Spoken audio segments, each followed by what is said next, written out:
নমস্কার, আমি জ্যোতিষ সম্রাট বিনয় শাস্ত্রী। আশা করি ঈশ্বরের কৃপায় আপনারা ভালোই আছেন। আমার ভিডিও আলোচনা করার আগেই আমার একটি ছোট্ট বিজ্ঞপ্তি আপনাদের বলে দিই। আমি প্রত্যেক মাসের শেষ দিনে একটি করে ভিডিও তৈরি করব আপনাদের প্রশ্নের উত্তর দেওয়ার জন্য। যাদের বিশেষ প্রয়োজন আছে আপনারা কমেন্ট বক্সে একটি প্রশ্ন লিখবেন, তার সঙ্গে date of birth, time of birth, place of birth, কোথা থেকে লিখছেন, পুরো নাম, এগুলোর ডেটাগুলো দিয়ে দেবেন। আপনারা সারা মাস ধরে যারা দিলেন তাদের মধ্যে কিছু জনের প্রশ্নের উত্তর আমি দেব, এবং 1 তারিখে যে ভিডিওটা আপলোড করব প্রশ্ন উত্তর পর্ব, সেখানে আপনারা পেয়ে যাবেন। যারা পাবেন না পরের মাসের জন্য আবার লিখবেন। এটা এখন আপাতত চলতে থাকবে। যাই হোক, আজকে আমার ভিডিওর আলোচ্য বিষয় তুলা রাশি বা লগ্ন সাপেক্ষে মার্গী শনির প্রভাব। অর্থাৎ শনি লাস্ট 139 দিন বক্রী অবস্থায় ছিলেন। তাহলে সেই বক্রী অবস্থায় থাকার যে ফল, এই ফলটা বেশ কষ্টদায়ক। এইবার গতকাল অর্থাৎ 28 নভেম্বর 2025 এই গ্রহরাজ শনি মার্গী অবস্থায় যাচ্ছেন।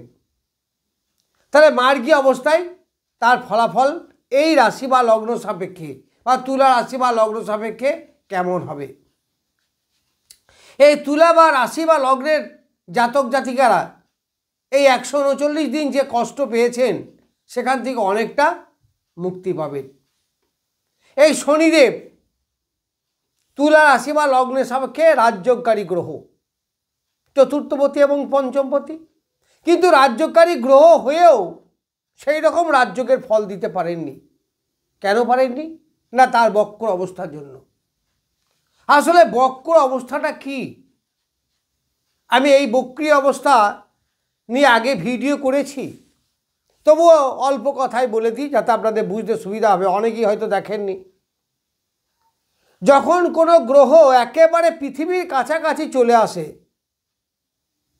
অর্থাৎ সূর্য থেকে নিয়ার অ্যাবাউট 120 ডিগ্রি ডিস্টেন্সে, তখন সেই গ্রহটিকে দেখে মনে হয় সে পিছিয়ে যাচ্ছে। তো এই অবস্থায়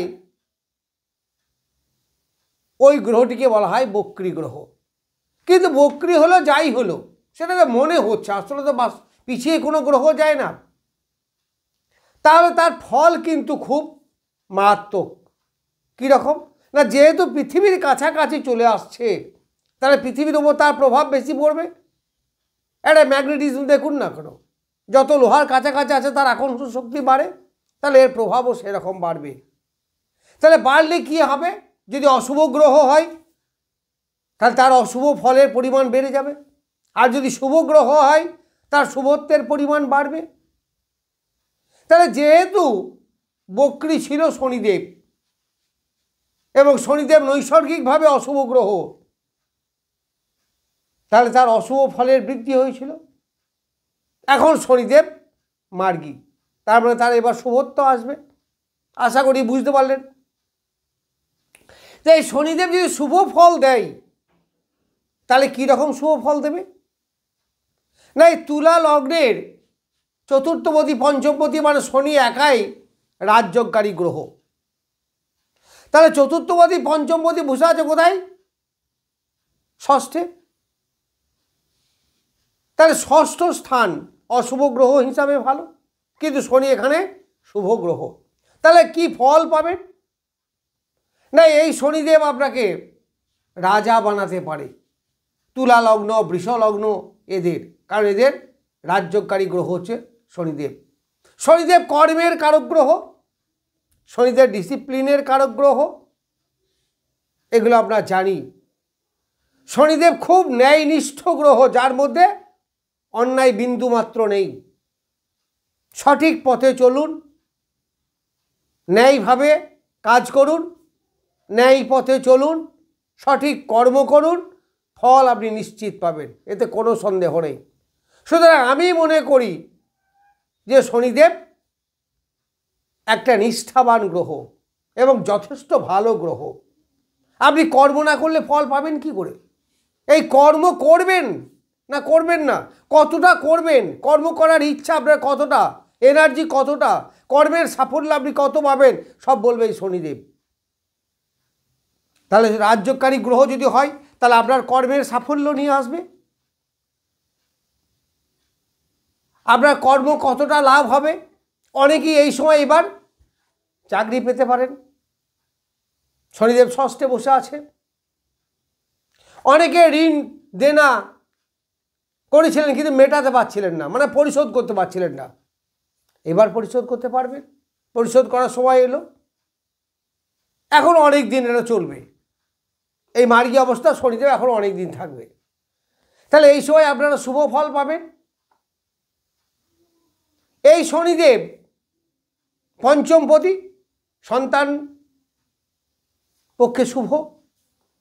যারা হায়ার এডুকেশন আছেন তাদের পক্ষে যথেষ্ট শুভ। শরীরে অনেক কিছু রোগ মুক্তি আপনাদের এই সময় ঘটবে। এই শনিদেব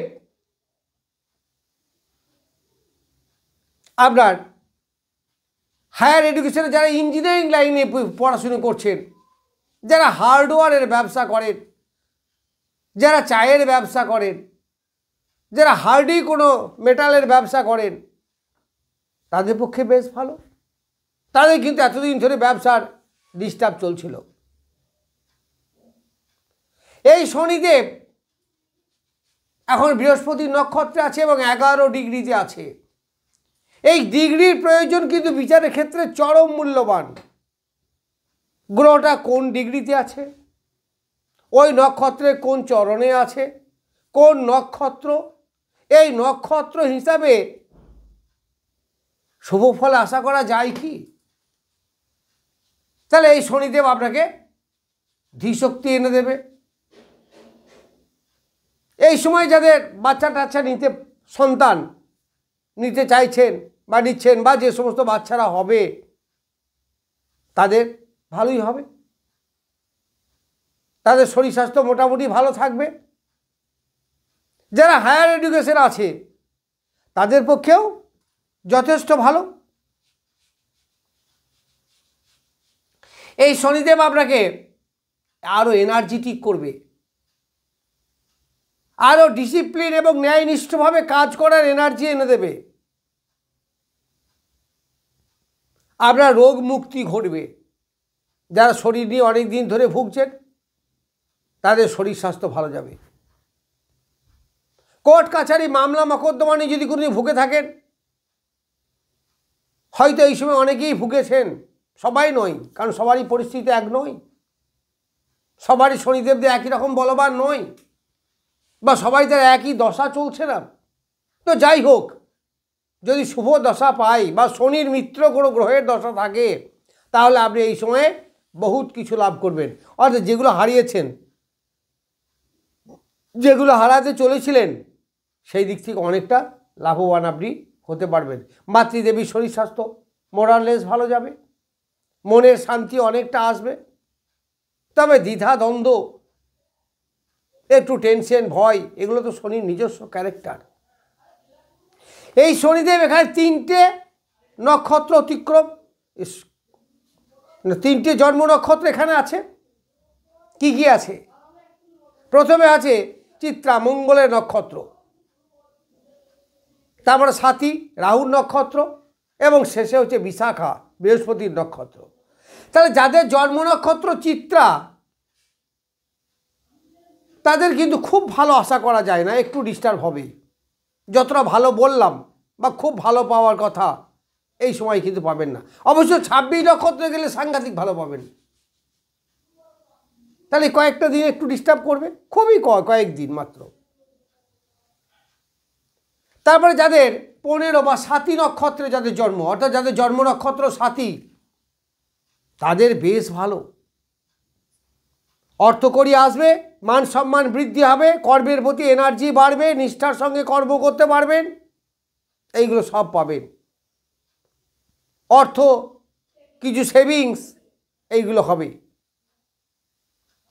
এইবার 16 যাদের, অর্থাৎ বিশাখা যাদের জন্ম নক্ষত্র, তাদের বেশ ভালো, কারণ বিশাখা হচ্ছে বৃহস্পতির নক্ষত্র। এই বিশাখা বৃহস্পতির নক্ষত্র এবং বৃহস্পতির ঘরেই শনিদেব বসে আছে, আবার বৃহস্পতির নক্ষত্রেই বসে আছে। 25 নক্ষত্র পুরো ভাদ্রপদ।